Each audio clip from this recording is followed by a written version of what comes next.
Olá, olá, desamada e hipócrita sociedade brasileira. Começamos com a primeira temporada do podcast Brasil Informação. Me chamo Ingrid e sejam todos bem-vindos. Hoje nós temos a ilustre companhia do convidado Luiz Malcher. Oi pessoal, tudo bem? Aqui é o Luiz Malcher e vamos falar sobre essas obras que eu sinto que vão render demais. E para você que quer saber do que nós iremos falar nessa primeira temporada, fique de ouvidos bem atentos que eu já explico.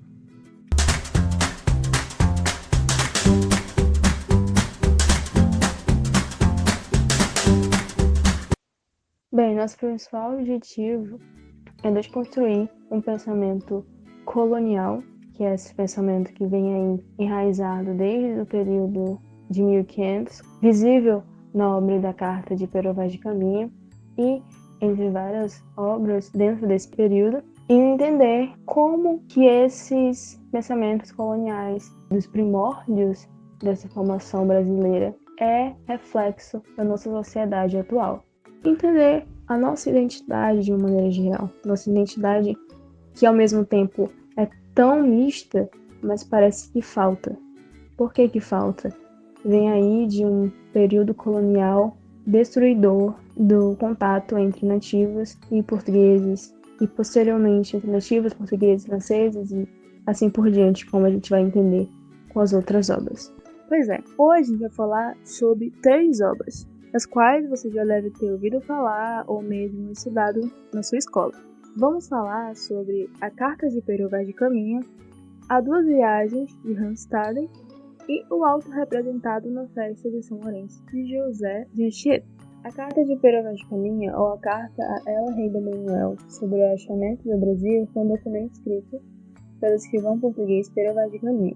Foi redigido por volta do ano de 1500 sobre os primeiros contatos entre os nativos e os portugueses. Apesar de ter sido escrita no século XVI, a carta foi descoberta muitos anos depois, já no século XVIII. E no Brasil, sua primeira publicação foi em 1897, na obra Coreografia Brasílica.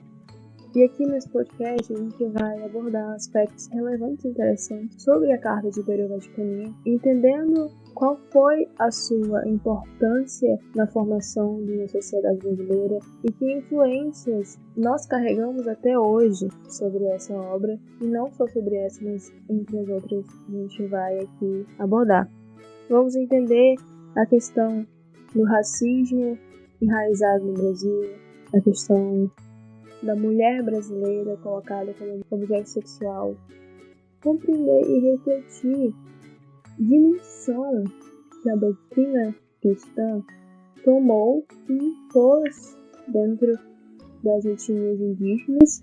Também abordaremos a obra Duas Viagens de Hans Staden, que talvez das 3 obras que nós vamos abordar hoje, essa seja a mais, talvez, imparcial. Ela se encaixa na literatura de viajantes, a qual um estrangeiro vinha para o Brasil em curiosidade do caos que se instalava aqui. Pelo menos esse era o ponto de vista que os viajantes vinham para o Brasil e relatavam isso em seus livros. Como a maioria dos viajantes que vinham para cá, é claro, tirando a parte dos jesuítas que vinham com a intenção de catequizar os índios e manter os portugueses que vinham para cá na linha, geralmente os relatos desses viajantes eles eram um tanto, talvez imprecisos ou não muito bem detalhados. E é aí que o Hans Staden mostra o seu diferencial. Além de, é claro, uma história muito boa e que eu vou tentar me controlar em contar ela com tantos detalhes, ele aborda com bastante profundidade a antropofagia e a liberdade sexual dos índios em seu conto.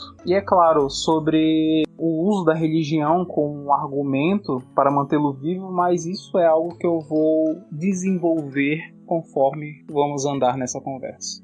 É claro que é válido ressaltar esse olhar profundo que o Hans Staden vai ter perante a cultura, dos nativos, especificamente dos nativos tupinambás. Ele, ainda assim, tem um certo olhar ligado à doutrina cristã, que é um olhar que a gente vai conseguir observar nas 3 obras. Essa visão cristã ela é predominante na formulação de pensamento em todas as narrativas. Não é diferente na obra Duas Viagens.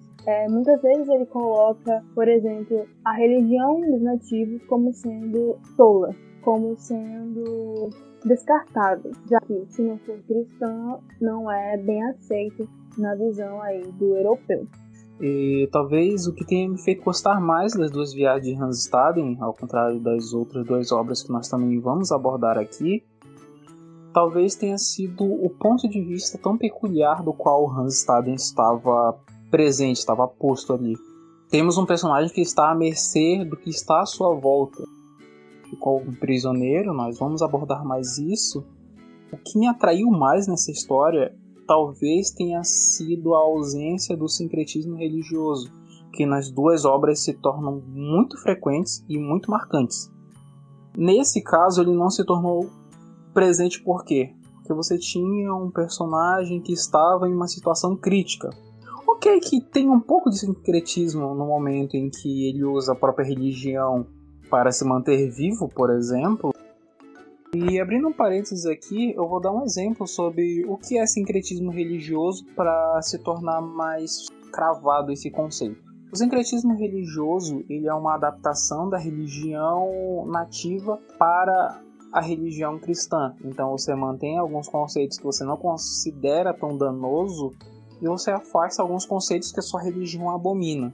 Nós podemos tirar, por exemplo, o Ossain, que eu acredito que seja da religião de Umbanda e foi como se fosse adaptado para a religião cristã como São Benedito, que na história dele ele era, se eu não me engano, filho de um escravo ou coisa do gênero.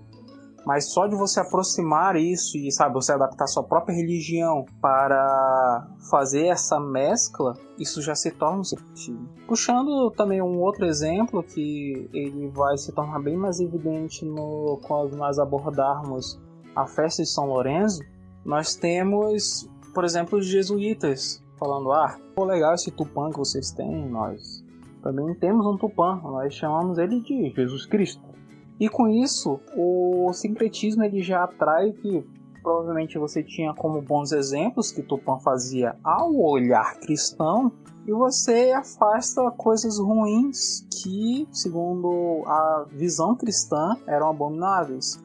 Como, por exemplo, antropofagia. Gente, vocês não podem comer gente, devorar gente. Vocês têm que pegar uma pessoa, você tem que casar com ela, você só pode ficar com uma pessoa.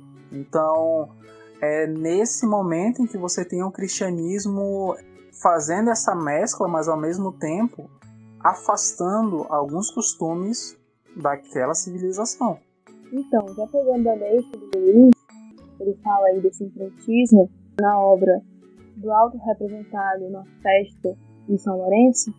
É essa obra, entre as três, que vai ser mais incisiva nessa imposição católica nos nativos. E a gente vê, né, esse sincretismo muito forte na narrativa do Alto Representado. Ele utiliza aí, como o Luiz falou, de elementos culturais nativos e mescla com a própria religião cristã, mas esse elemento dos indígenas, ele é sempre demonizado.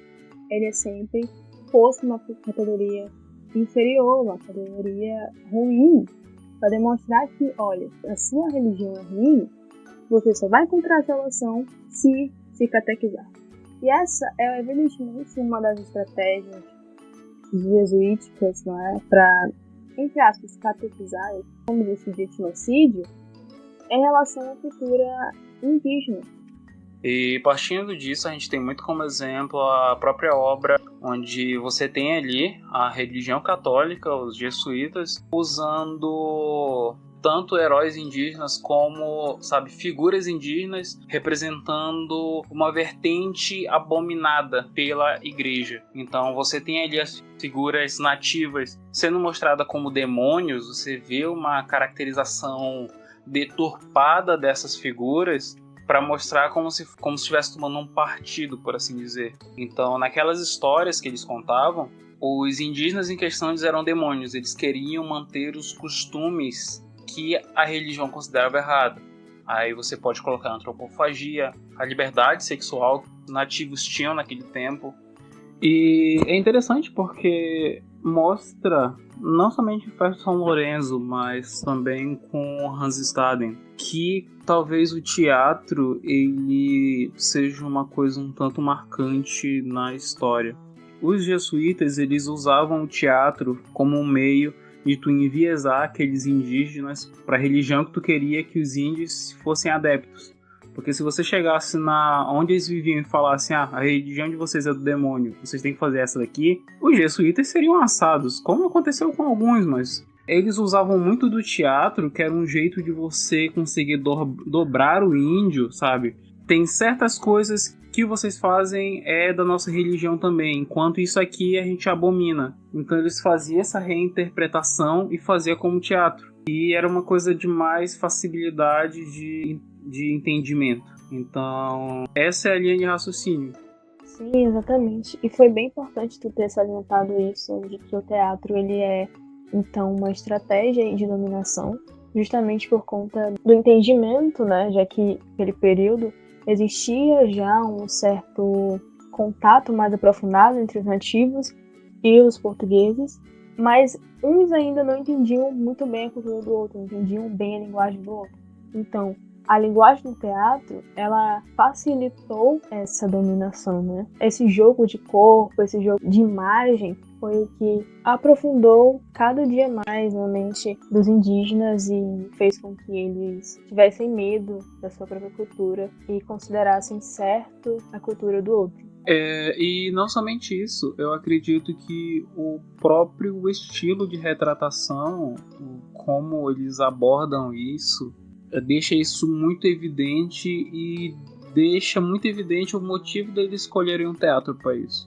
Você tinha as 4 figuras nativas ali que representavam o que seria talvez o mais torpe, segundo a Igreja Católica, a religião cristã daquele momento.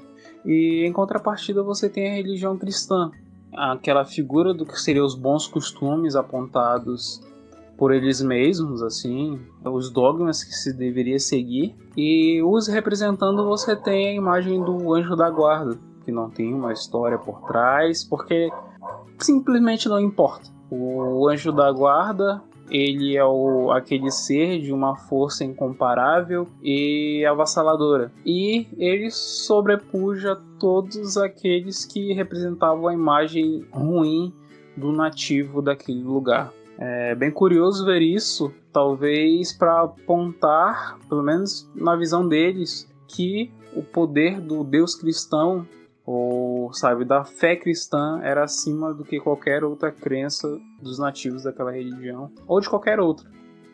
Sim, e além de ser a única religião considerada certa para os fanáticos cristãos daquele período, era a única crença que te levaria à salvação.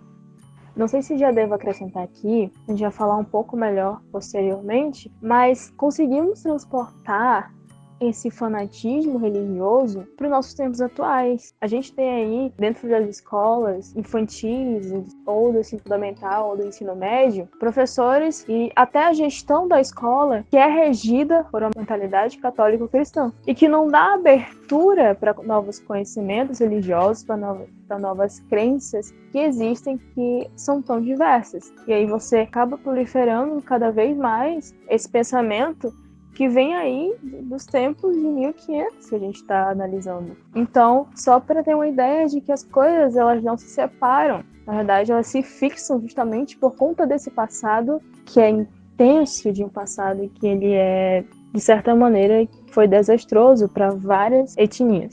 E até mesmo para complementar a frase da Ingrid, eu não tenho certeza no ensino atual, mas eu posso tirar tanto como minha vivência como exemplo, quanto de tantos e tantos outras pessoas que passaram pela minha vida. Eu fiz a mesma pergunta.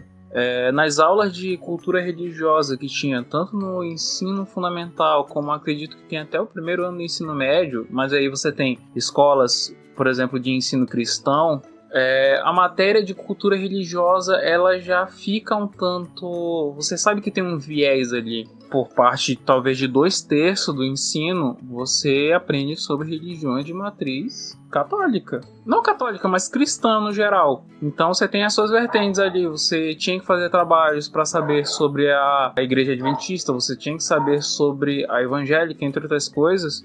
Enquanto religiões como, por exemplo, de matriz africana ou religiões nativas daqui mesmo, você não tinha quase nenhuma base. E eu acredito que isso que fortifica ainda mais o preconceito que se estende conforme os anos passam. Pegando esse apanhado geral, então, feito até agora, a gente consegue entender como que essas etnias, em especial aqui os indígenas, eles sofreram por conta dessa aculturação, de como é que eles tiveram que se modificar para se adaptar aos novos, entre várias aspas, donos da terra. Então é isso, gente. Essa é a introdução das obras que serão abordadas nessa primeira temporada. Valeu, Luiz, pela participação. Obrigado, Ingrid, pela oportunidade de estar falando sobre esse assunto que é tão interessante. E eu queria mandar um recado também, recomendar a todos os ouvintes que estão nos ouvindo agora a fazer os cursos do Senai. Eu fiz o meu recentemente, eu aprendi a fazer meu robozinho aqui, ó. Vou até ligar ele aqui, ó. Pip, pip. Então fica aí a sugestão para todo mundo que está ouvindo. E até o próximo episódio.